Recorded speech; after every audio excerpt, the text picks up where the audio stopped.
आप सभी को नमस्कार, नमो बुद्धाय, जय भीम, जय भारत।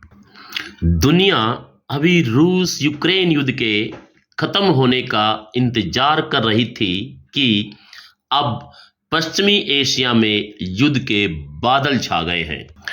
एक बार फिर से विश्व युद्ध छिड़ने के कयास लगाए जा रहे हैं, यानी युद्ध एक खास चर्चा का विषय बन गया है।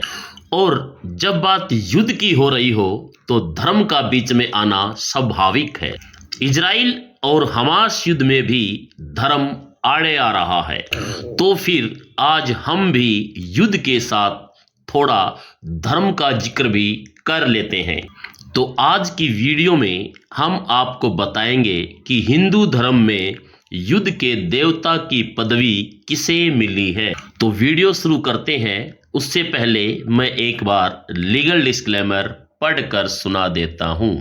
मैं यह वीडियो समाज को केवल सामान्य जानकारी देने के उद्देश्य से बना रहा हूं। किसी व्यक्ति, समाज, जाति, धर्म, वंश व परंपरा को नीचा दिखाने या उनकी भावनाओं को ठेस पहुंचाने के लिए नहीं। तो वीडियो शुरू करते हैं। वीडियो में हम जानेंगे कि हिंदू धर्म में युद्ध का देवता कौन है। वैसे तो ये जानना आसान काम नहीं है कि हिंदू धर्म में युद्ध का देवता कौन है, क्योंकि वैदिक काल में इंद्र को युद्ध से जोड़ा जाता है, तो वहीं ज्योतिष आदि के मुताबिक मंगल को युद्ध का देवता कहा जाता है। लेकिन वास्तव में हिंदू धर्म में युद्ध के देवता का दर्जा कार्तिकेय को ही दिया जाता है। इस संबंध में एक कथा प्रचलित है और मैं आप सबको बता देता हूं कि कथा एक कहानी होती है, वास्तविकता नहीं। कथा का इतिहास से दूर दूर तक कोई संबंध नहीं होता। तो जो कथा मैं आपको सुनाने जा रहा हूं वह केवल एक कहानी है, उसको सच न माने।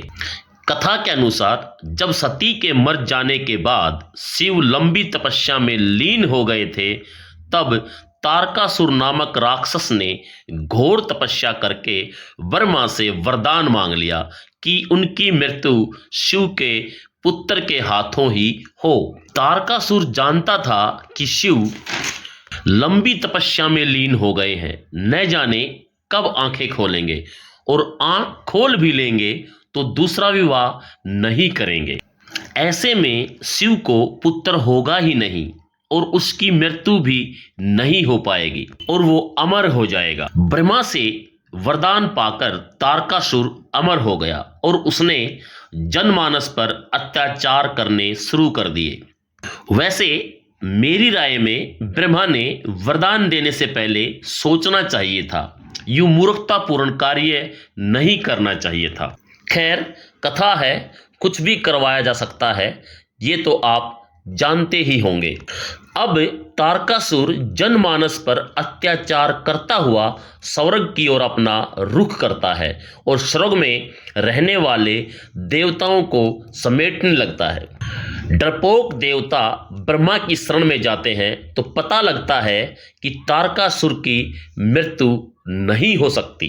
तारकासुर की मृत्यु कैसे होगी, ब्रह्मा उन सभी देवताओं को बताते हैं। अब वे सभी देवता शिव की शादी कराने की फिराक में लग जाते हैं, पर उसके लिए पहले शिव को तपस्या भंग करना पड़ेगा। फिर सभी देवता शिव की तपस्या भंग कैसे हो इस पर विचार विमर्श करते हैं और अंत में सभी देवता मिलकर कामदेव को शिव की तपस्या भंग करने के लिए शिव के पास भेजते हैं, लेकिन शिव कामदेव को भस्म कर देते। उसके बाद सभी देवता पार्वती को ही शिव की तपस्या करने को कहते हैं, ताकि पार्वती की तपस्या से शिव की आंखें खुल जाएं। पार्वती जो मन ही मन शिव को चाहने लगी थी, ये सुनते ही तपस्या शुरू कर देती है और अंत में पार्वती की तपस्या से शिव अपनी आंखें खोल देते हैं। सभी देवता खुश होते हैं और शिव को समझा बुझाकर पार्वती से उनका विवाह करवा देते हैं। समय अनुसार पार्वती एक बच्चे को जन्म देती है और उस बच्चे का नाम कार्तिकेय रखा जाता है। बड़ा होने पर कार्तिकेय को पढ़ाई लिखाई के स्थान पर लड़ाई करना सिखाया जाता है।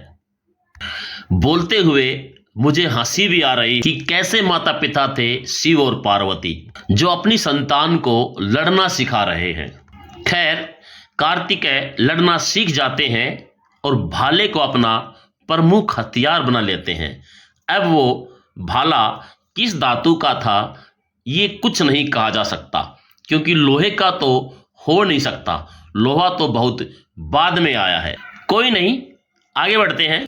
कुल मिलाकर देवताओं के भड़काने पर कार्तिकेय तारकासुर के साथ युद्ध करता है। दोनों पक्षों में भयंकर युद्ध होता है। एक तरफ सभी देवता होते हैं, दूसरी तरफ सभी राक्षस होते हैं। ये युद्ध लंबे समय तक चलता है और अंत में कार्तिकेय तारकासुर को मार देता है। सभी देवताओं में खुशी की लहर दौड़ जाती है। उस दिन से सभी देवता कार्तिकेय को अपना सेनापति बना लेते हैं और कार्तिकेय को युद्ध के देवता के रूप में पूजने लगते हैं। तभी से कार्तिकेय हिंदू धर्म के युद्ध के देवता के रूप में पूजे जाने लगे।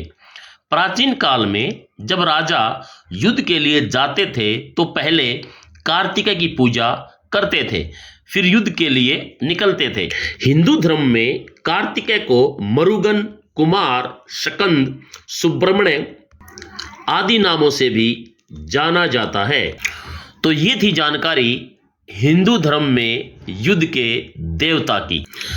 जानकारी आपको कैसी लगी कमेंट करके जरूर बताना। साथ ही चैनल को सब्सक्राइब करना, लाइक करना, शेयर करना। नमो बुद्धाय। जय भीम, जय भारत।